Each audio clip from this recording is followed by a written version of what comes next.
Hey everybody, welcome to Vision Night. Glad you made it. My name is Carl and I serve as the lead pastor here, and just so thankful to have you be here in this place and that you would have heard Jimmy's plea this morning and then come back and said, yes, I'm a stockholder. I want to come and be involved in this all together. So we're so thankful that you made it this evening. I have a very important question for everybody. How many of you remember the legendary Hall of Famer Tony Dorsett? Oh, that just makes me, I had so many people tell me before and they didn't know who he was, and so I gave him the sinner's prayer right before the service. When I was a kid, I was given the gift of a Tony Dorsett jersey, number 33 for the Dallas Cowboys, and I wore that thing until it just fell off of me, and that was a good part of what helped me become a diehard Cowboys fan, all right? So I became a diehard Cowboys fan, which means, in essence, there's a list of teams I now hate, okay? They're in our conference, the Eagles and Giants. And some of you guys jumped on the Redskins bandwagon when RG3 went there. I did not. He was a traitor. We cut him off on that day, all right? Maybe the worst was the Green Bay Packers, okay? Just any Green Bay Packers fans in here? Wow, our security, we did that on purpose. Our security team is watching y'all, and they are coming after you. But here's the deal. If you're a Cowboys fan, you've had a lot of ups and downs, a lot of unpredictabilities in the realm of wins and losses. We were thankful to finally win a playoff game, and then you lose one. Maybe the ownership change for a lot of us. We remember that not being so easy all the time. I've learned, though, that some of the things that we've gone through, not other teams have gone through as much, like the Green Bay Packers. The Green Bay Packers are actually very unique in the NFL for one fascinating reason, and that is that they do not technically have one single owner or a handful of partners like every other team. Instead, they are owned by hundreds of thousands of fans who all bought a piece of the Green Bay Packer in a public stock sale. So they are the only fan-owned nonprofit team in the NFL, and it's going to stay that way because in 1960, they put it into the NFL Constitution. It's the Green Bay rule. Basically, nobody else can do this. But they get to be owned by all of their fans. When I first discovered this, I thought, maybe this explains the relationship that I see whenever I watch the Packers play. Their field is called Lambeau Field. And when a player scores, they do what's called the Lambeau Leap. And they run and they will jump into the stands and everybody's just like jumping on them. No other team has that kind of relationship with their players. But it really is, they're like jumping into the elated arms of all of their vision owners and stockholders. And that's why you see a lot of the craziness there. Now, their stadium, their games can get below freezing on a regular basis. But the Packers have the largest waiting list for season ticket holders in the NFL, over 100,000 names waiting to be a Packers season ticket holder. Bless them. Now, they also have one other thing. What are Packers called? Cheeseheads. They are called cheeseheads. That's exactly right. I hate the very sight of these. It's taking a lot to hold this. These are everywhere at Green Bay games when you watch these fans. They put on these cheeseheads. They put on these cheeseheads, and they don't use words like those Packers down there, those Green Bay people on the field. We are Packers. We are cheeseheads. We all own this vision. We are all in this together. Now, you watch all of them and you're like, you look crazy. Do you know how much they care about that much? Because they're all family all the time. They're all in with each other. So they don't really care what the whole world has to say about that. They're all in owner cheeseheads. And as much as I hate to admit it, we have a lot to learn from the Packers. As a church, we have a lot to even learn from them. We can learn a lot from this. Put that back where that belongs, okay? Okay. Because they've taken vision ownership to a whole new level. It's not a personality. It's not a few folks here and there that are driving the whole deal. It's everybody plus over 100,000 that are waiting to get in on the game. I want you to let that be the backdrop for where I'm about to take you back to. On June 6, 1999, this church started, in essence, with about 400 cheeseheads, okay?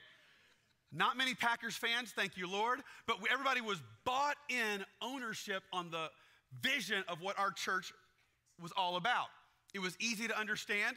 There's just a few of us, and we could get all together and take off.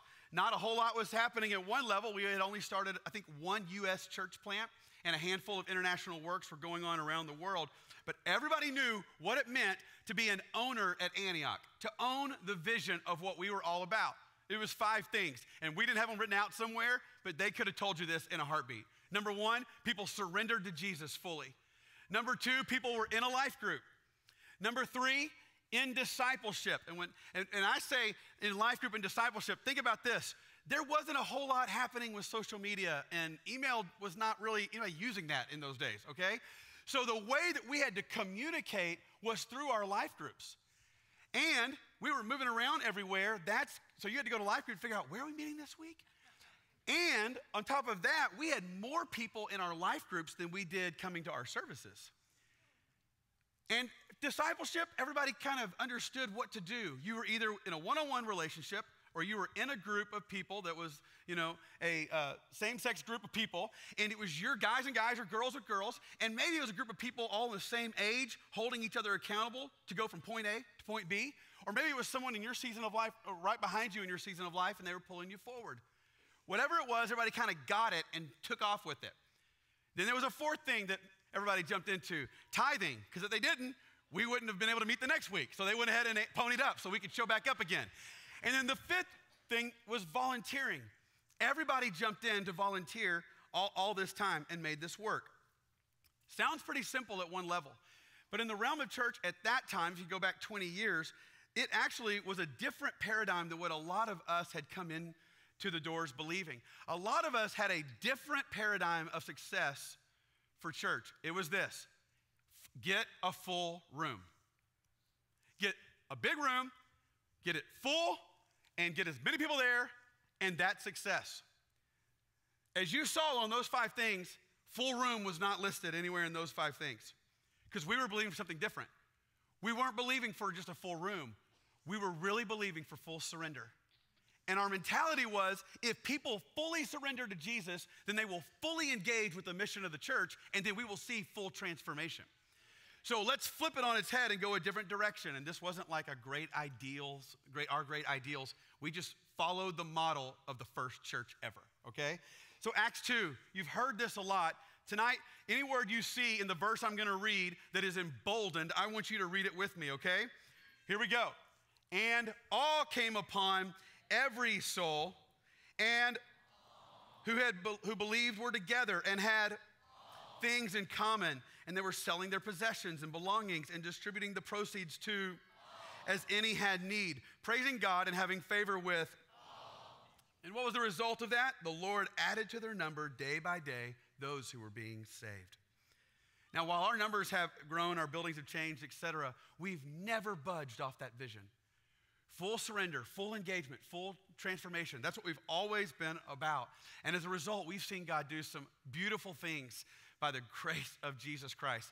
Can we just pause for a minute and take a look at some of the things God did in 2018? Are y'all okay if we do that just for a minute, just celebrate? At Antioch, we're like, let's charge the next hill. So I'm calling a quick timeout to look at the last hill, okay? And go, the last hill we've been running up, what did God do? In 2018, we baptized 126 people. How about that?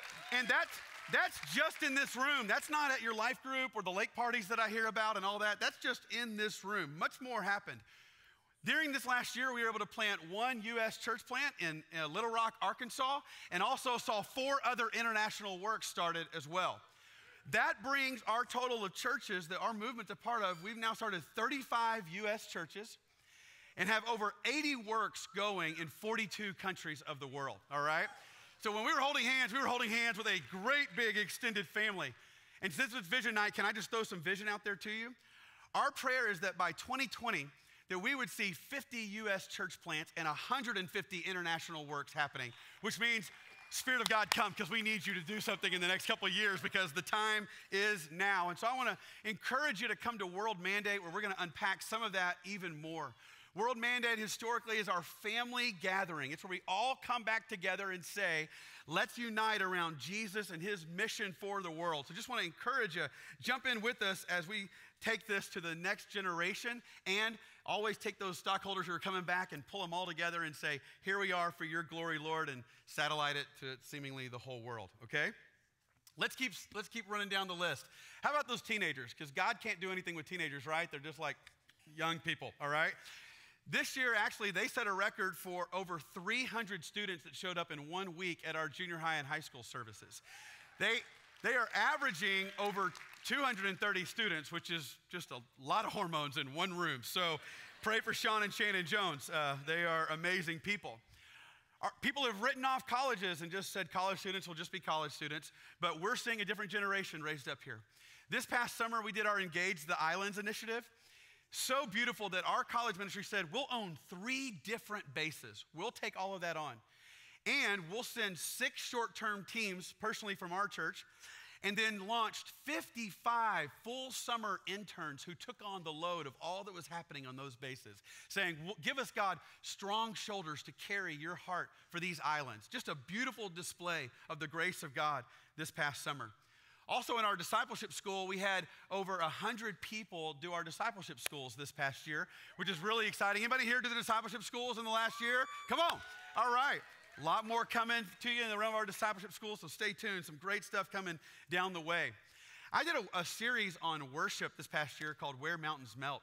And every day, every Monday following, we would say, come to the church and let's meet if you want to learn how to spend time with Jesus. And literally hundreds of people showed up in the course of that week, said, I want to learn to spend time with God. And I was like, that's as big of a victory as anything that happened all year long. What did God do in our city? I just had to narrow this down. STARS is our mentoring program. A lot of you guys, anybody STARS mentors out there? Come on. We partnered with 42 churches this year to see over 1,400 kids in the Waco Independent School District mentored this past year. This could be a game changer of what happens in our city. And Unbound is our anti-trafficking organization. Again, a lot of you are involved with that.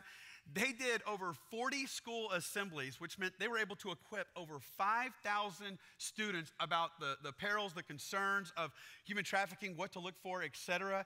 And then we're able to help over 55 human trafficking survivors who were coming out of human trafficking. Guys, on top of all of that, Vincent did the hokey pokey at church. I mean, revival, boom. I mean, it all happened here in 2018. A phenomenal, phenomenal year. Now, why would we celebrate all of those things? Not to celebrate, just our name or numbers, et cetera. Every one of those statistics is someone's life.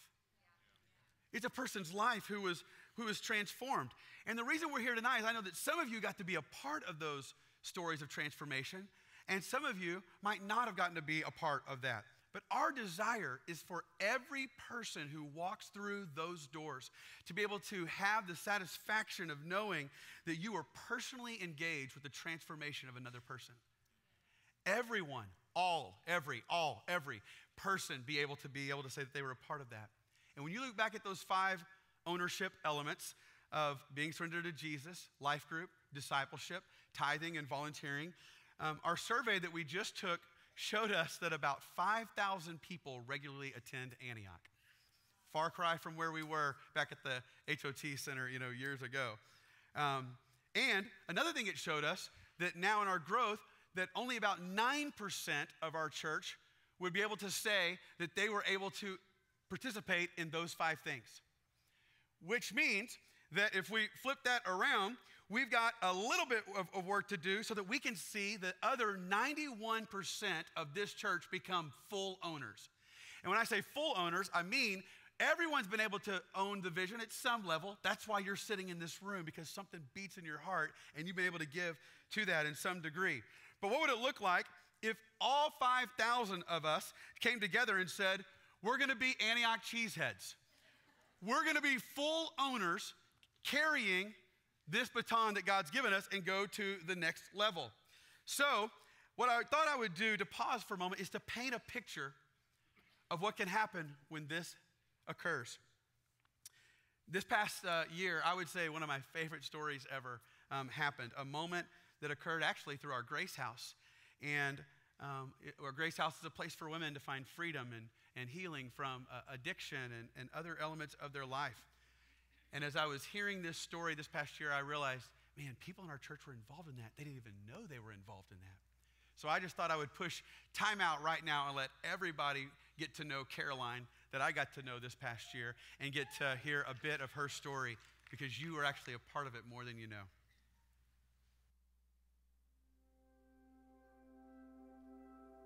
If I were speaking to somebody who thinks that, like me, thinks they're unfixable, that nothing could be further from the truth. I've been an addict from the time I was 15. I'm now 59. If anybody was unfixable, it would have been me, and I'm not. I had a long history of drug abuse from the time I was like 15. I came to Waco to go to Centacor for rehab, and did my rehab and relapsed within a week of getting out.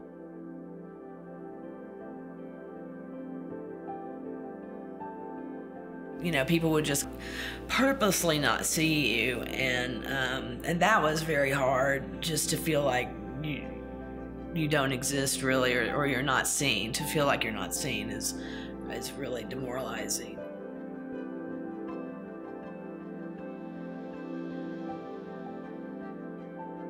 Every time they pulled up, they would, engage, and we would talk and chat. We got to know them pretty well, to the point that finally they invited us to dinner at their house, which I don't know if I can really get across how unusual that was, and how it touched my heart a whole lot, because they actually invited me into their house with their little 3-year-old girl and their baby for dinner, and it was just like I was a regular person. Sorry. And yeah, it touched my heart in a way that I just can't express. And it may seem like a minor thing to some people, but to me it wasn't minor at all. It was huge. Just to be treated, like a human being.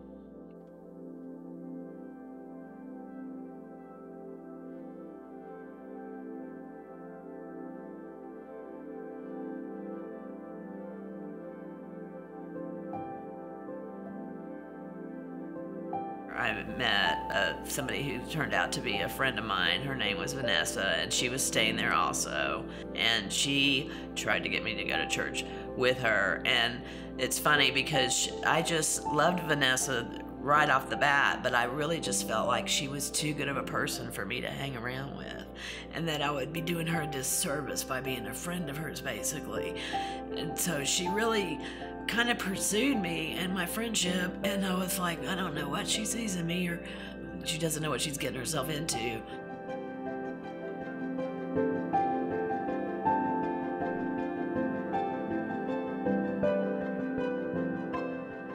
There was a gentleman who worked there named Tim Wason.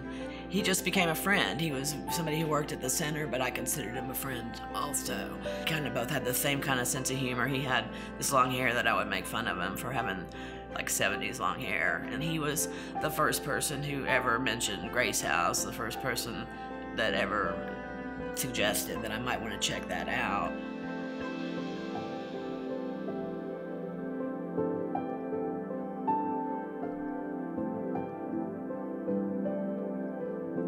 There was a tech that worked there named TJ, who we had a real similar history. I was like very demoralized. It was my third rehab in like 2 years, and I asked him, how did you do this? How did you get it? It had to be more than just rehab, because like me, he had been through rehab a lot of times. And he said, well, for me, it just took a little bit more than it does for a lot of people.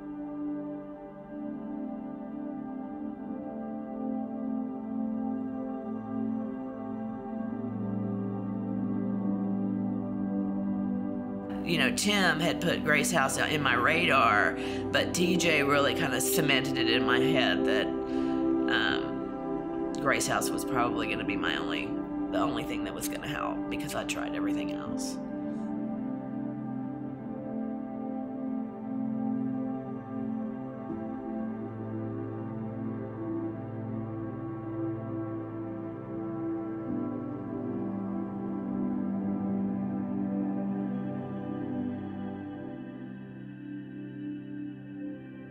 One of the things that I did here at Grace House was go through a course that the church puts on called Alpha, which is a course for new believers to find out more about the Bible. And while I was there, I met a couple named Mike and Julie Murphy.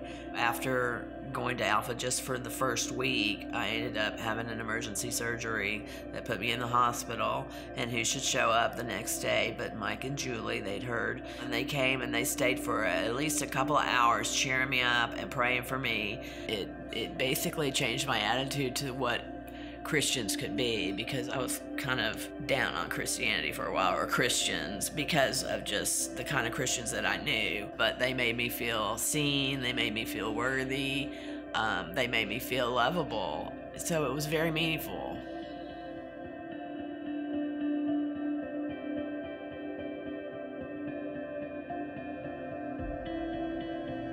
And I hear this voice saying, is that Caroline? Caroline, is that you? And I turned around and there's Vanessa, and she's like, do you remember me? Vanessa, do you? I'm like, yeah, sure I remember you. What are you doing here? And she's like, this is my church. And I was like, oh my gosh, this is a church you tried to get me to go to. And she was like, yeah, what are you doing here? You know? And I was like, this is my church now.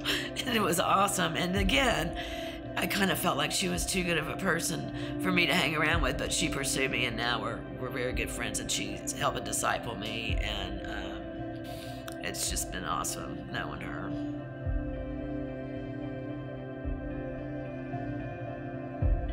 We were doing time together with God, and somebody had brought up, well, you know, we always talk about, you know, what if this had happened, or what if that had happened, but let's try and turn the what ifs around. And immediately I just knew exactly what my what if was. My what if was, well, what if I didn't get clean? You know, that was the initial what if. What if I came here and I'm not going to get better and I'm unfixable? And then when I turned it around, the what if was, but what if I get so much more than I ever bargained for? And I have gotten so much more than I ever thought I would get. I mean, all I wanted to do was get clean. But my whole life has just been changed.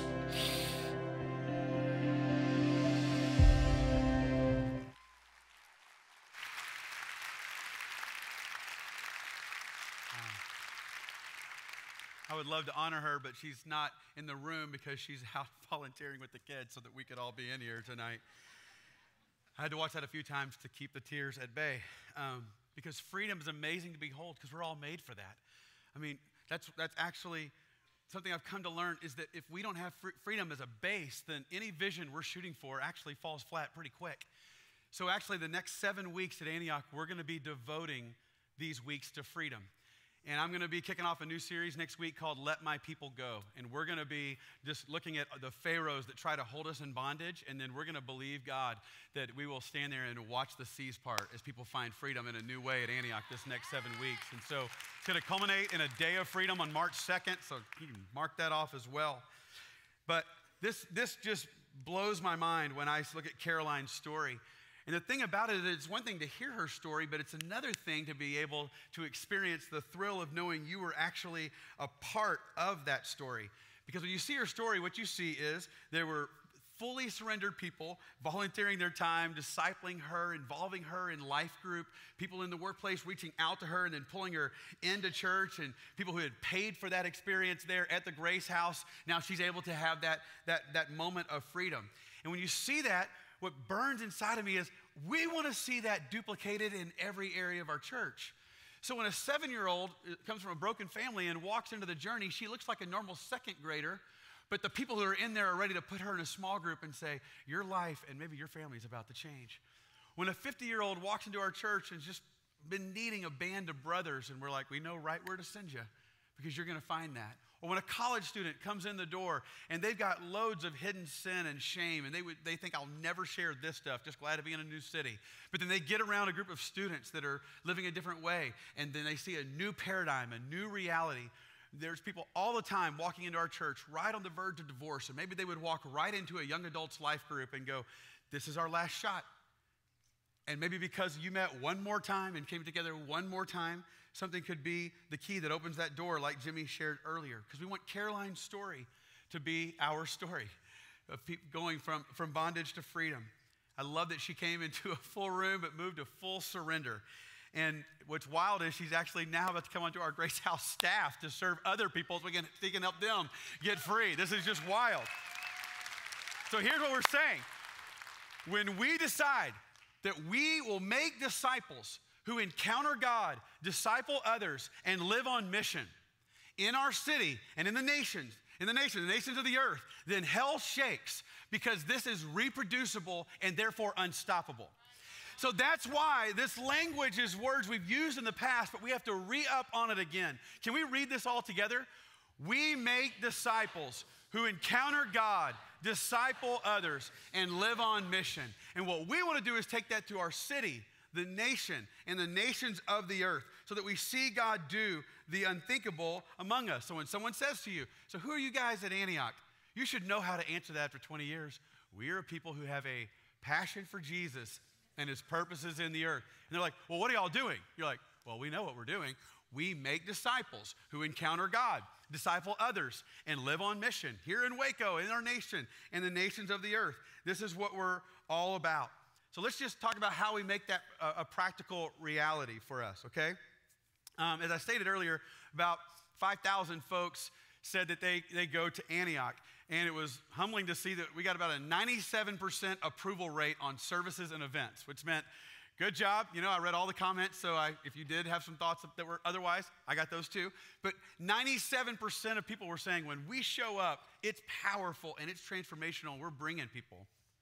We went on to look at other parts of the survey and noted that just over half of our church said they were involved in community, which means that we've grown a lot.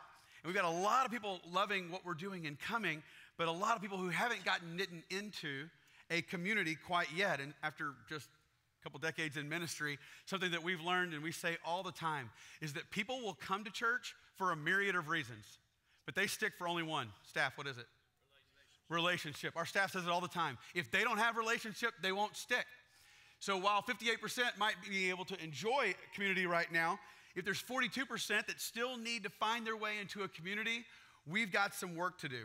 And we realize as a staff that getting involved in a life group, it's not as easy as it used to be. It's actually a process. It starts at the Connect Center. We try to connect you to leaders. Sometimes that works and it doesn't. It's not always easy, but we continue to work at it and are doing our best as a staff to make it easier for you. And our pastors, they work year-round trying to make this an easy process so that people can walk in the door and find that connection and get what they need. As a matter of fact, we have 168 life groups right now in our church. If you're leading a life group right now, would you stand to your feet in any area of our church? If you're leading a life group, stand to your feet. Let's see who you are.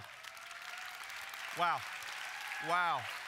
Stay up, stay up, stay up, stay up. Come on. Wow, stay to your feet. Because I just want to say to you, we are so proud of you. And we need you so much. And we're so thankful for every snack you bought, and every time you believed again for this thing to work. And just as I was praying for you today, even just had that scripture come to mind, don't grow weary in doing good. For in due season, you will reap a harvest if you did not give up. And just believe that God's going to give you, again, those keys to the doors that are going to unlock your life groups. So thank you for all that you do and all that you carry. We love you guys. Y'all can take a seat. And like I said, maybe it's not always easy. We're going to keep working on that to make it easier. But we really do just come to the point where we realize we just flat out don't have enough groups for 5,000 people. And that's really what the issue really is and what we're going to have to work at. And why would we work at that? There's lots of reasons, but let me just tell you one in particular. Statistics show that a person who is involved in a small group community experiences personal depth and spiritual depth, but also they experience wholeness in other areas of their life they weren't even asking for, which is why, by the way, most of us, when you go to life group, you don't want to go, and then you get there, and you're like, oh, I love this. I'm so glad I came. And then you leave. You're just experiencing something that you weren't expecting because God's putting wholeness in you that you didn't even realize. In 2015, we did a survey, the same survey that we just recently did in 2018.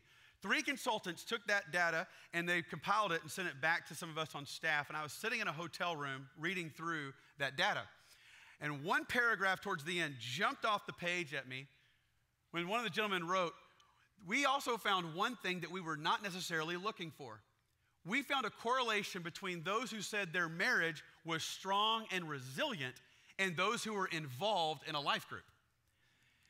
And when I saw that, it literally just jumped off the page as I was like, if that is the case, then we need an all-out strategy and plan to make sure that this entire city is involved in a life group.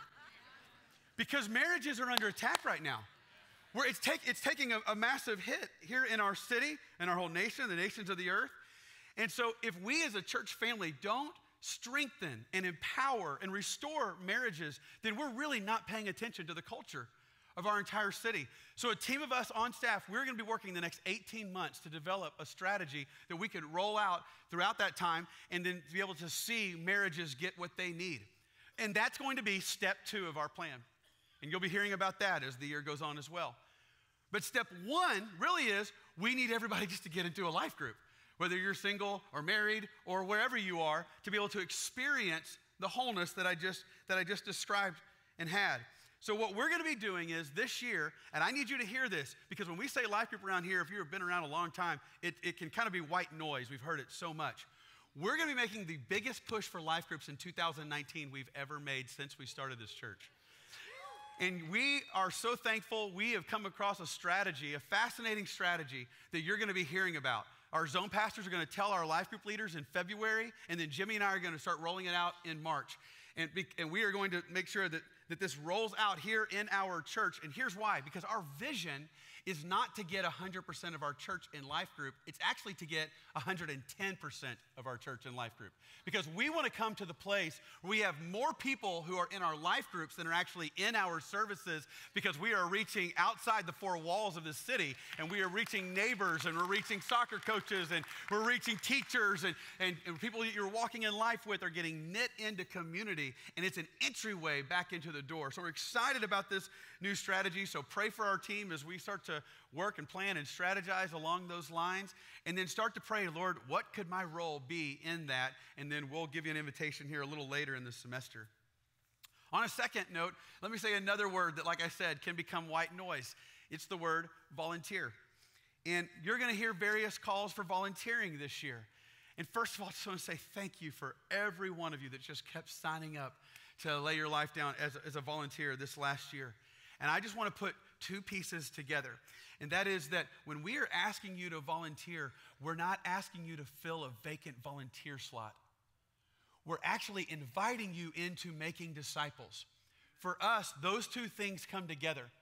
We are trying to say, when you volunteer, it's not just like we're checking off the volunteer box. You are actually stepping into an opportunity. No, you can put it back up there. You are stepping into an opportunity where we all get to make disciples who encounter God, disciple others, and live on mission. It's a big piece of our volunteer vision. So our goal is to make disciples and to see that come about. And we want everybody to experience the thrill of knowing you were a key player in someone else's transformation. And that's one of those ones I'm gonna be pounding over and over until you have known that thrill of knowing someone's life got transformed and you played a little part of dropping that seed in. We're just gonna keep pounding that because we want everybody to be able to experience that, and of course everyone in our church and beyond to be able to do that. So if you want to sign up to be a volunteer, you can go to our Connect Center following this service and get that process going, as well as beginning the process of getting into a life group if you've not been able to be a part of one this past year and you're in that world. We'd love to have you jump in with us. Now, let me just pause for a moment and just, again, let me celebrate. I said we want to celebrate 2018. Let me celebrate what God has done financially, because I know a lot of times in churches, you don't talk about this because there's not a lot to celebrate, you know? I actually had a few people in this last few months tell me that they came to our church, looked at our budget on the back side of the bulletin, and were like, okay, we'll come here. I was like, that's what got you? Really? We're working on all these sermons? That got you? Well, let's print off a lot more. Throw those out there, you know? Now, by God's grace and your generosity, since 1999, we've met our budget every year or even gone over our goals. That's unbelievable that we're able to stand here today and say that. And we currently have no debt. This building you're sitting in is debt-free. Thank you, Jesus. And thank you to you, team. And over 100 people on our staff that are paid through the tithe dollars that come in, which I just want to say as a staff member is a sobering fear of God moment. When I watch that go into my bank account, I'm like, they paid for you. Don't screw it up, you know? It's a holy moment. And Jimmy did a pretty good message this year about tithing because we started to see our tithe numbers kind of come back up and went way over what we even needed so that we were able to bring on some needed staff and make some purchases that were really needed. And I just want to say thank you so much for being a part of that. But let me give you an indication of how when you're generous financially, how you're a part of transformation, you don't know it. I know we do it because Malachi says it, you know, and Jesus says it, and we live that way. But let's take the Grace House I just described, their counterpart, the Mercy House, which is for men, Stars I just mentioned, and Unbound. That does not happen free of charge. That takes a lot of dollars to be able to pull off these things. And actually, the Grace House is the only house in the region that's offered free of charge on a year-round basis. The men have one other in the city, but we're one of the two in the area.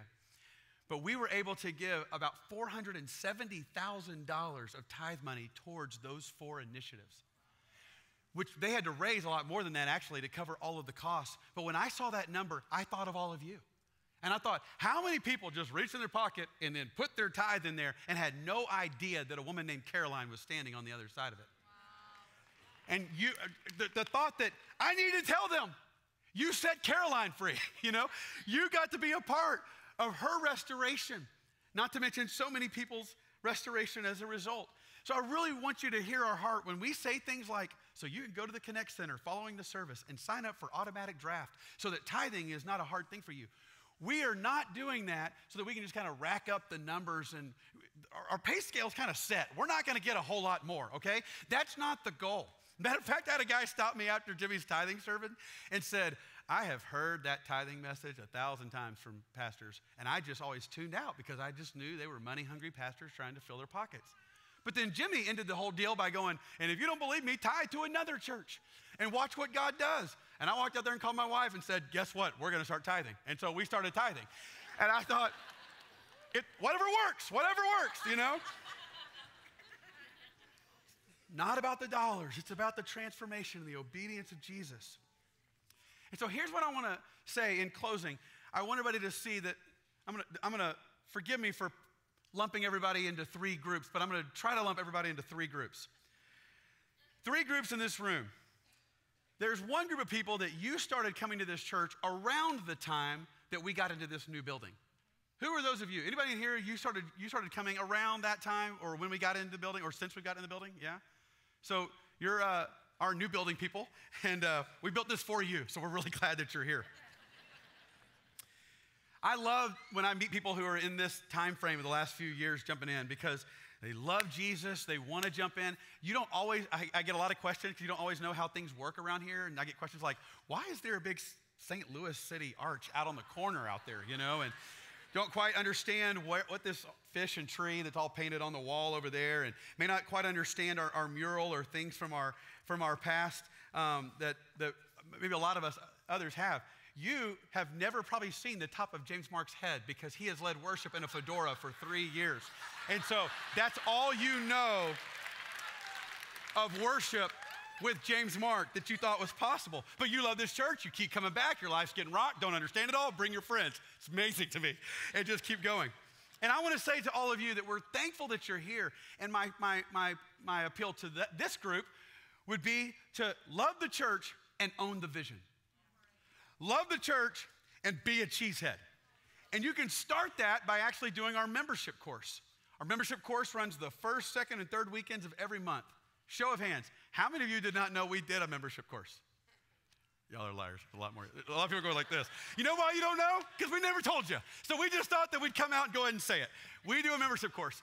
And it's awesome because you get to see the story of our church and how you can be a part. And I was over there today with about 40 people who were jumping in. And actually some people have been around for 10 years and they were like, didn't even know we did one of these. Guess I should do one, you know? And that's kind of how we do it at Antioch, you know? So they jumped in.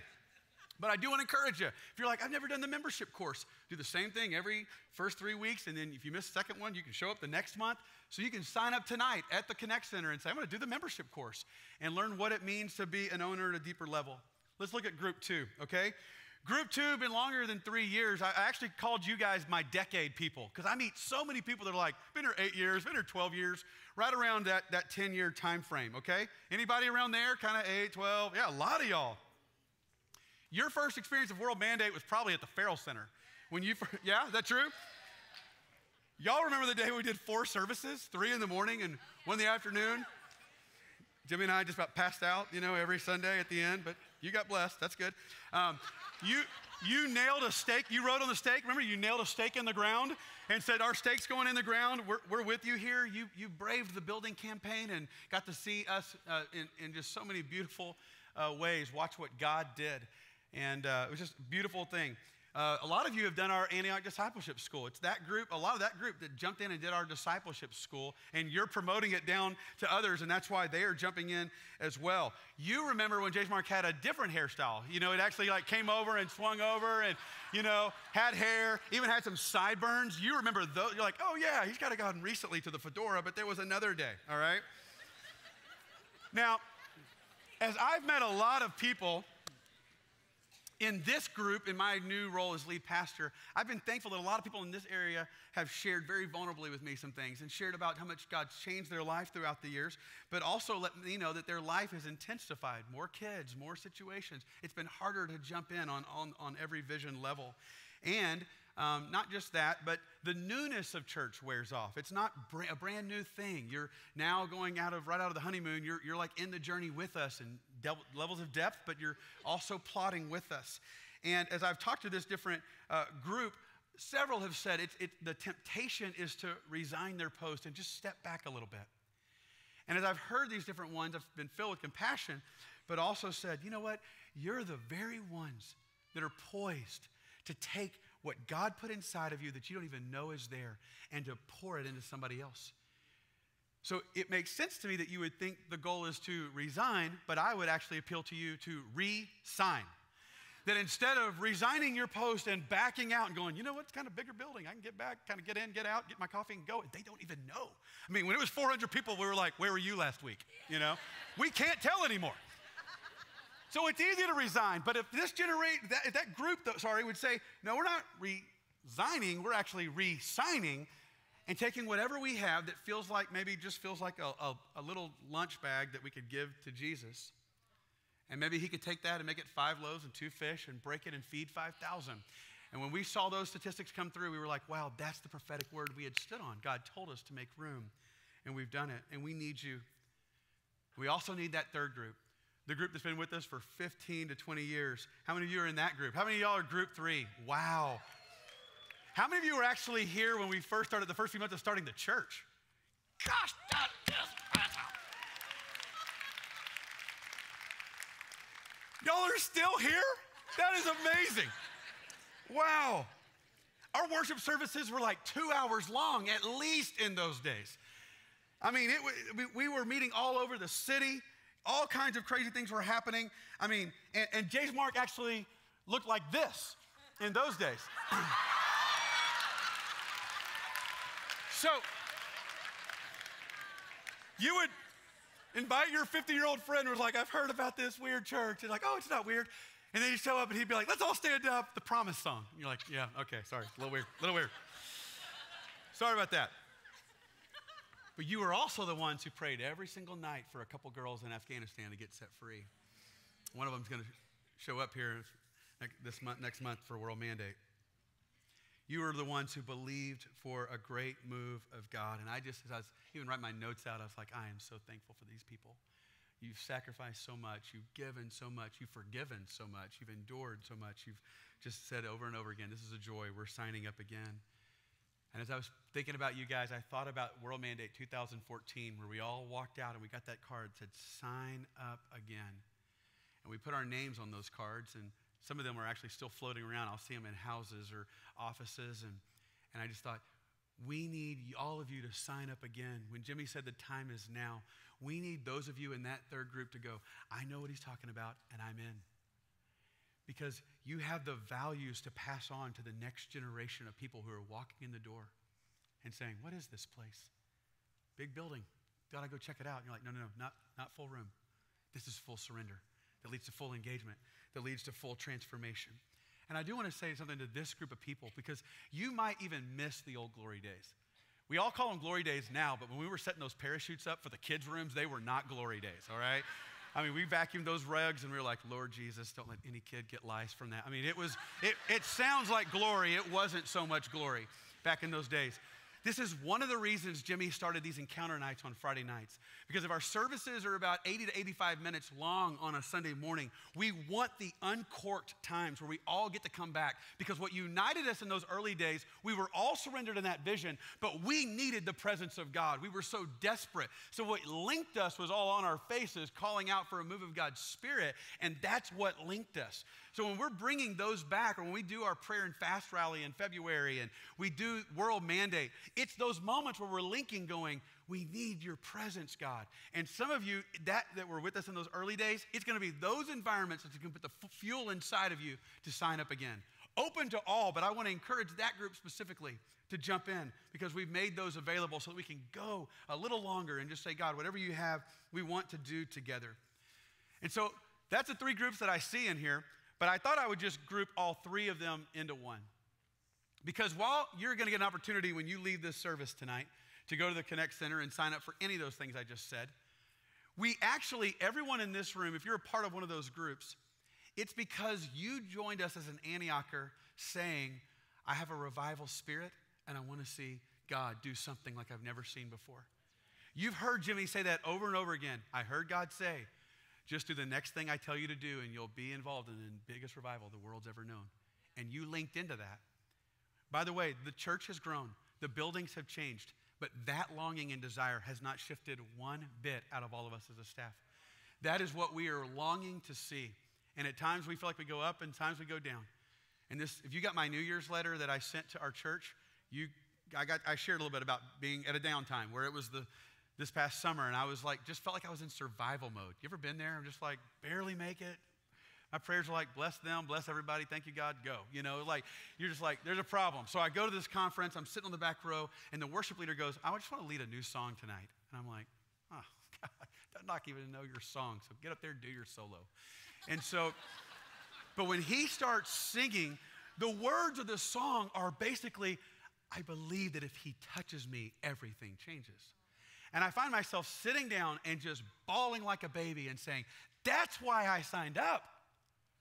It was because I believed that people terminally ill would walk in here and one touch would change them. I signed up because I believed loads of unsaved people would come in and one touch would change them. I believed that we would get touched by God and those who had Caroline's story would stand in other nations, preach the gospel, and see house churches started.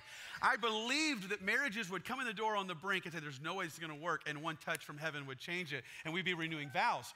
That's what got me into this, and I found myself weeping, saying, Lord, do it again. Do it again. I'm signing up again, Lord Jesus, and found myself charging back into Waco saying, here we are, Lord, do it again. And that's where we are tonight. And I just thought that's where we could end our evening, where we do prophetically we're putting a stake in the ground. Because I thought about giving everybody cheese heads, and I just couldn't do it in Waco, Texas. But I thought we could put a stake in the ground, and we can all say, Lord, do it again.